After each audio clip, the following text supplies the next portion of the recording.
Hello everyone, welcome back to Biobloom classes. I hope आपने last lecture revise किया होगा। Again मैं repeat कर रही हूँ कि जो हमारी बायोलॉजी है बहुत ज़्यादा डिस्क्रिप्टिव फॉर्म में है। तब तक आप लास्ट सेशन को रिवाइज नहीं करेंगे, अगले सेशन में आपको डाउट आएंगे। तो इससे बेटर ऑप्शन है कि आप मल्टीपल टाइम अपना रिवीजन करें, साथ साथ नोट्स बनाएं।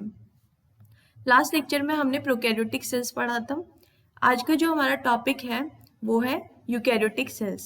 स्टार्ट करें। ओके। जो यूकैरियोटिक सेल्स होती हैं इसमें न्यूक्लियस प्रेजेंट होता है न्यूक्लियर एनवेलप के साथ। कुछ इंपॉर्टेंट कैरेक्टर शो होते हैं यूकैरियोटिक सेल्स में, जैसे cytoskeletal structure, membrane bound organelles present होते हैं। जो जेनेटिक मटेरियल ऑर्गेनाइजेशन है वो क्रोमोसोम्स की फॉर्म में प्रेजेंट होती हैं। ये जो मेनली यूकैरियोटिक सेल्स है वो कहाँ कहाँ शो होती है? प्रोटिस्टा, फंजाई, प्लांट्स और एनिमल सेल्स।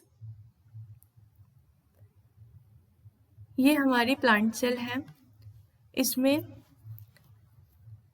ध्यान से देखो, अभी हम एक एक ऑर्गेनल्स को डिस्कस करेंगे। स्टार्ट करें।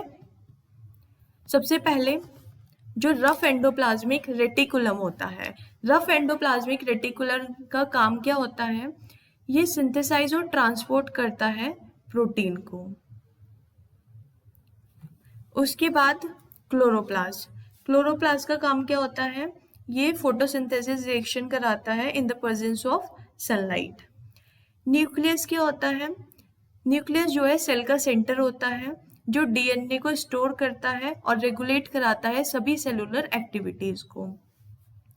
उसके बाद है गोल्गी एपरेटस। गोल्गी एपरेटस का काम क्या होता है? ये प्रोटीन और लिपिड को पैकेजिंग और ट्रांसपोर्टिंग शो कराता है। Next one is nuclear envelope. Nuclear envelope एक तरीके से डबल मेम्ब्रेन है जो मूवमेंट कराती है सब्सटेंसेस का इन और आउट, मतलब अंदर और बाहर जो सब्सटेंस है उसको मूवमेंट कराती है या फिर हम कह सकते हैं रेगुलेट कराती है। न्यूक्लियर एनवेलप और प्लाज्मा मेम्ब्रेन का जो काम है वो ऑलमोस्ट सेम है, बस एक डिफरेंस है कि जो न्यूक्लियर एनवेलप है वो डबल मेम्ब्रेन स्ट्रक्चर शो करता है और जो प्लाज्मा मेम्ब्रेन है वो सिलेक्टिवली परमिएबल बाउंड्री होती है जो सेल को कंट्रोल करता है। सब्सटेंसेस को जो मूव और इन आउट और इन कर रहे हैं ना उसको कंट्रोल करता है। सेल वॉल का काम क्या होता है? प्रोटेक्शन करना। माइटोकॉन्ड्रिया का काम क्या होता है? एनर्जी को जनरेट करता है एटीपी की फॉर्म में। ATP that is adenosine triphosphate cellular activities के थ्रू। राइबोसोम्स का काम क्या होता है? ये एक तरीके से हम बोल सकते हैं कि प्रोटीन सिंथेसिस की साइट है जो एमिनो एसिड को असेंबल करता है प्रोटीन्स के साथ। Next one is chloroplast. Chloroplast double आ गया है क्या?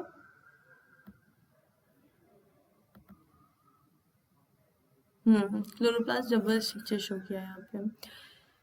क्लोरोप्लास्ट क्या बताया था? फोटोसिंथेसिस कराता है by using of sunlight. Cytoplasm का काम क्या होता है? जेली लाइक सब्सटेंस होता है जो सेल वॉल के अंदर पाया जाता है।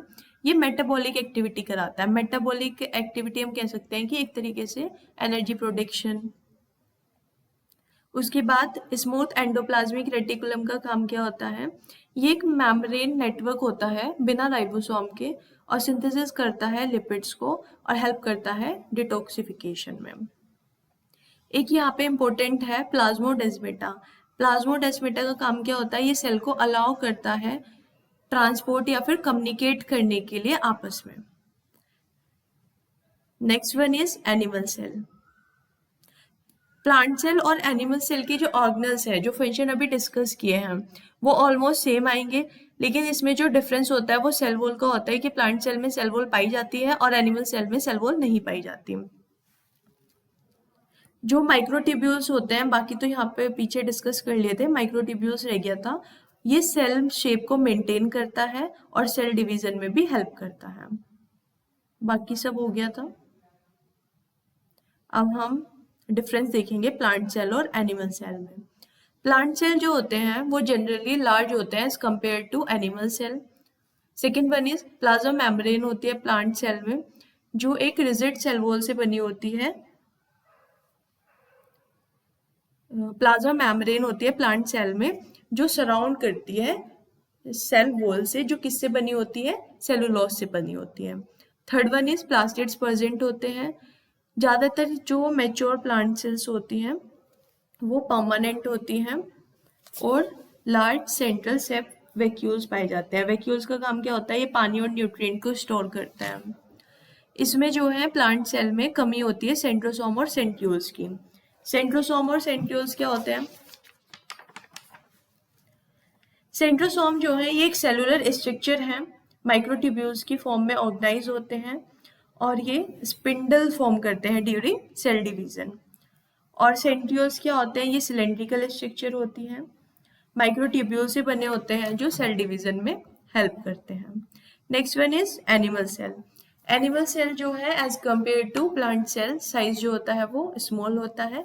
सेल वॉल एब्सेंट होगी तो जो आउटर कवरिंग लेयर होगी वो क्या होगी, प्लाज्मा मेम्ब्रेन। प्लास्टिड्स एब्सेंट होते हैं।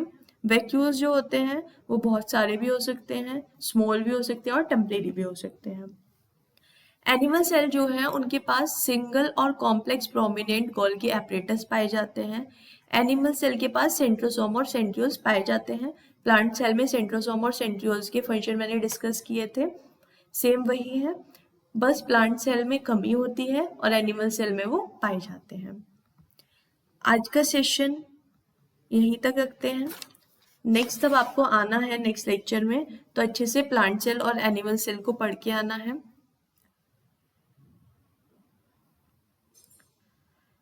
इसके बाद आपसे रिक्वेस्ट है कि आप सेशन को लाइक, सब्सक्राइब और शेयर करें प्लीज़, जितना ज़्यादा आपसे पॉसिबल है उतना।